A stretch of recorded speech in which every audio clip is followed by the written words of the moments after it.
Assalamualaikum warahmatullahi wabarakatuh. Kami dari kelompok 9 yang terdiri dari Muhammad Yazid, Syarif Hidayatullah, dan Egi Wahyu Rahmatullah.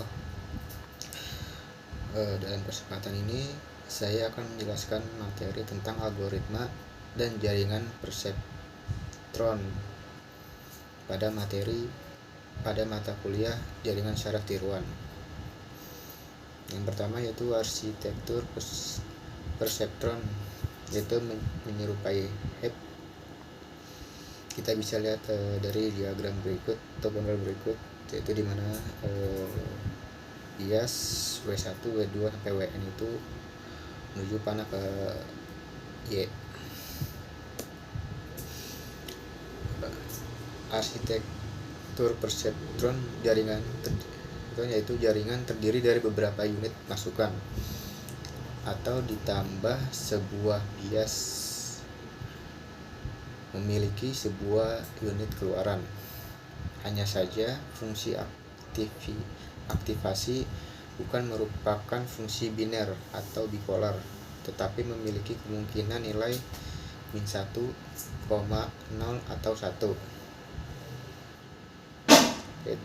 Bisa dilihat rumus di bawah ini. Nilai threshold theta yang ditentukan yaitu dimana V net sama dengan 1 jika net lebih dari theta atau 0,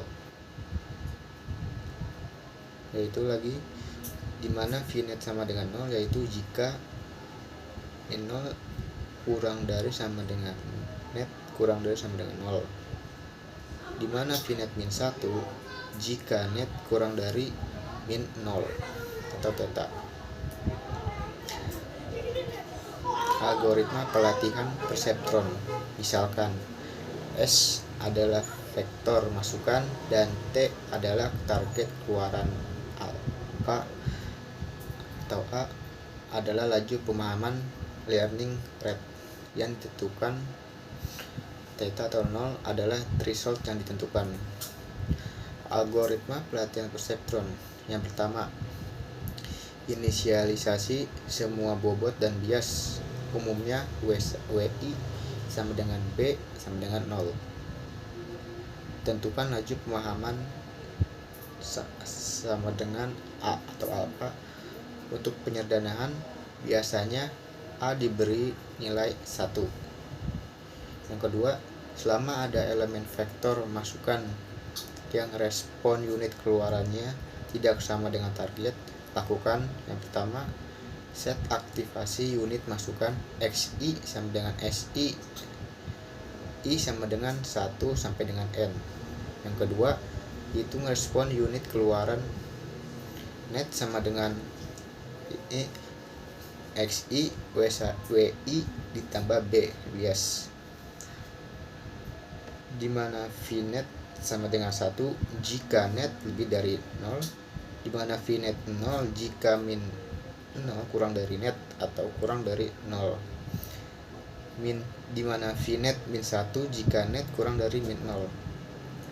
Yang ketiga, perbaiki bobot pola yang mengandung kesalahan Y tidak sama dengan T menurut persamaan W1 atau baru sama dengan WI lama ditambah delta W I sama dengan 1 sampai N dengan delta W sama dengan A T XI.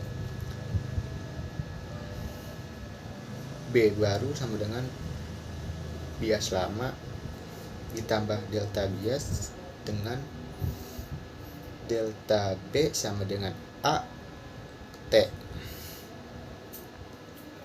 Yang pertama, iterasi dilakukan terus hingga semua pola memiliki keluaran jaringan yang sama dengan targetnya. Jaringan sudah memahami pola. Iterasi tidak berhenti setelah semua pola dimasukkan seperti yang terjadi pada model HEP. Yang kedua, pada langkah 2 atau C, perubahan bobot hanya dilakukan pada pola yang mengandung kesalahan dan keluaran jaringan tidak sama dengan target.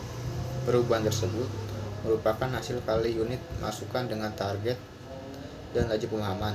Perubahan bobot hanya akan terjadi kalau unit masukan tidak sama dengan 0. Yang nomor 3, kecepatan iterasi ditentukan pula oleh laju pemahaman dalam kurung sama dengan A dengan 0 kurang dari A kurang dari sama dengan 1. Semakin besar harga A, semakin sedikit iterasi yang diperlukan.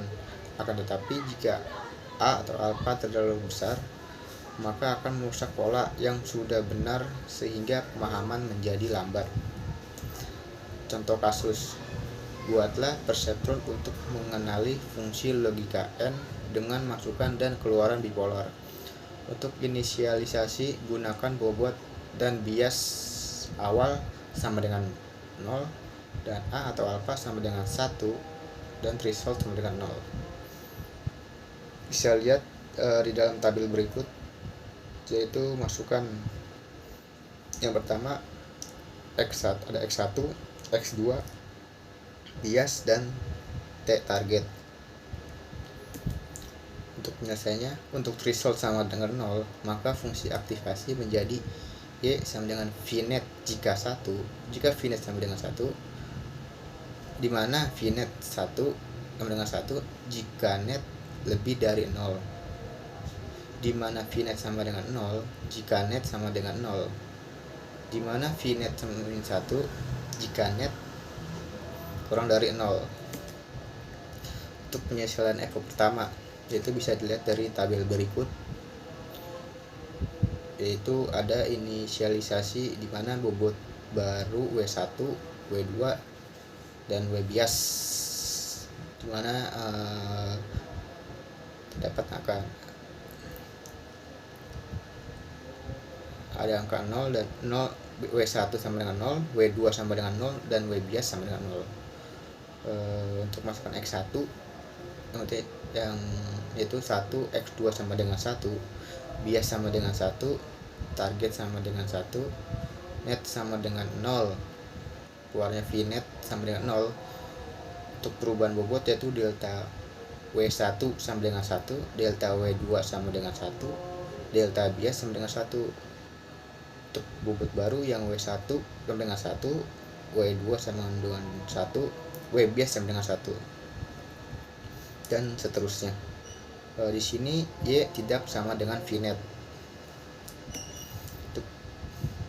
Untuk EPO yang kedua bisa dilihat lagi di tabel berikut, di mana di sini bobot yang diperoleh dari EPO pertama yaitu W1 sama dengan 1, W2 sama dengan 1, W bias sama dengan 1.